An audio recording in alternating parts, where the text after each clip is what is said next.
Wilson. Today's day is October 13th, and these are your morning announcements. Today's lunch for the 13th is sloppy joe and a whole grain bun, steamed carrots, offerings bar, and a choice of milk. Hey, here's a special announcement. No going to your lockers except at the start of the school day, lunchtime, and the end of the day. The only other students who should be at their locker are those who need to go to put away items before and after gym class. Thank you! So make sure no one's at their lockers except during those times. It was late in summer, and most of the cattle had been driven from the high pastures to the meadows near town. But one young woman, Ellie, remained behind in the hills to herd her cows through the last warm days of the year. Her friends had warned her against staying alone for fear that the Holdray folk, the fairies who lived in the hills, might cause her harm. But she assured them, "I'm not worried. The hill people have never bothered me or my cows." People knew better than to argue with her. Ellie was as strong-willed as she was pretty. At night, she slept in a little hut high on the moor, with her dog, Rap, as company. But her loneliness didn't bother her. Her mind was filled with thoughts of her upcoming wedding to handsome Olaf. Ellie had just finished dinner, and the last rays of the sun had faded from the mountains, when there came a knock at the door. At first she was startled. When she peeked out, she recognized Olaf standing there. Delighted, she threw open the door. "I thought you had to stay in the valley this week to help your father get the house ready for winter," she said. "How did you get away?" "I was so lonely," he answered. "I thought we should get married tonight." She was surprised at this. She was more surprised to see that a great number of folk had come with him.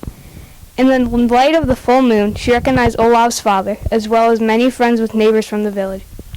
Tied nearby, where the dark horses had company had ridden, suddenly her dog, Rap, began to growl and snap. Ellie scolded him, but Rap only grew more frantic. Then the dog ran off into the night. "Good riddance," said Olaf. "Quick, now, will you marry me on the spot?" Feeling a bit strange, but loving Olaf very much, Ellie cried, "Yes, if that's what you want." Some of the women had brought a bridal gown and a crown of flowers for her to wear. While they dressed her and put rings on her fingers, others set out long tables laden with the finest foods. It was a wonder to Ellie that they had carried so much all the way up from the village. Soon she was sitting beside Olaf, being toasted by his father. Then the priest stepped forward to marry them. They had just reached the point where she would say the words that would make them man and wife, when a rider came charging in, scattering the guests. To Ellie's amazement, it was Olaf's double. In puzzlement, she looked into the face of the bridegroom standing beside her.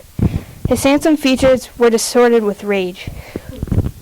The rider raised his rifle and fired a bullet over the heads of the crowd. Ellie screamed and clutched at Olaf, but the man beside her was no longer Olaf. He was not even a man. She realized that she had almost married herself to a Holdray being. All around, the other guests had vanished, and she was surrounded by a throng of Holdray folk. Their skin was blue. Each had a long, rope-like crow's tail. The fine food on the tables had turned into moss and toadstools and cow dung. When the real Olaf reached down, gathered up Ellie, placed his sweetheart on the saddle in front of him, and spurred his horse away. Behind them, the angry Holdray folk mounted their own dark horses and gave chase. They rode hard, but Olaf suddenly wheeled his mount. He reloaded his rifle. In the moonlight, Ellie saw that his bullets were silver. This is what they had broken the spell of the Holdray folk had cast to make things appear as they were not. Olaf fired over the heads of the advancing dark riders. Instantly, they fled in all directions. Then Olaf and Ellie galloped over field and stream until they had left their pursuers far behind. They continued until they saw the house that belonged to Olaf's father ahead and the lights of the town beyond. "We're safe at last," the young man cried, hugging Ellie in relief. "How did you know to come for me?" she asked. "Your dog came to our house and whined and barked until I knew something was amiss." "Good Rap," said Ellie. "Only a few minutes more and I would have been a Holdray wife." She shivered at the thought. "But everything is right again," she said with a smile. Then they saw Olaf's father's house burst into flames, while the laughter of countless voices swept down on the wind from the hills. Today is the volleyball game. It is away. If you want to know where it's at, ask a volleyball player. This is the last week to buy your Warrior gear. Make sure you go to fancloth.shop/SPMLB. Buy it by October 17th. Just buy! Bye! You know what goes good with mullets? a wonderful hoodie. Mr. DeSanta, we're looking at you. That's right. You could get your very own Resolute Switch sleeve hoodie to go with that awesome mullet you got going on for the low price of $33.50. Bye, Mr. DeSanta. You'll look great. Buy it. All right, mystery puzzle recap. Hopefully you guys got it right, but the thing that was missing between these two puzzles is the keys. Gotta have the keys to get going in your car, open up stuff. Very important. I misplaced my keys before, and, well, that's another story for another time.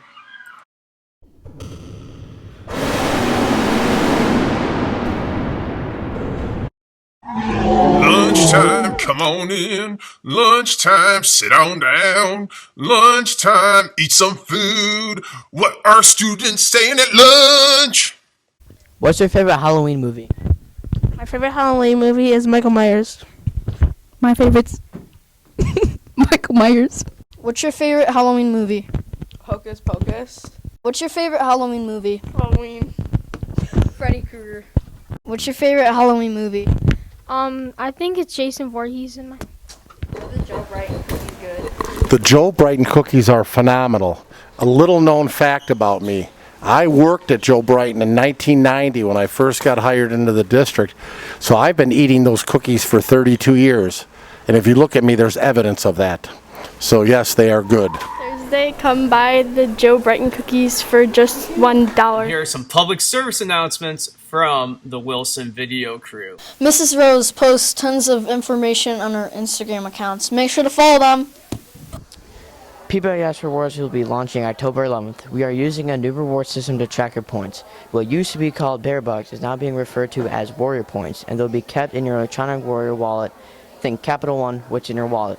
Your classroom teachers will be instructing you on how to set up your account on PBIS Rewards soon. Your reward points will be redeemable in the Warrior Closet School store for items such as clothing, books, school supplies, treats, and more. Our first quarterly challenge will end on November 5th. Follow our expectations. Be kind, be safe, be respectful, and responsible. To qualify for quarterly rewards, the first reward will be Poppin'. And those are your morning announcements. Have a great day. And now, let us stand for the Pledge of Allegiance. I pledge allegiance to the flag of the United States of America and to the republic for which it stands, one nation, under God, indivisible, with liberty and justice for all.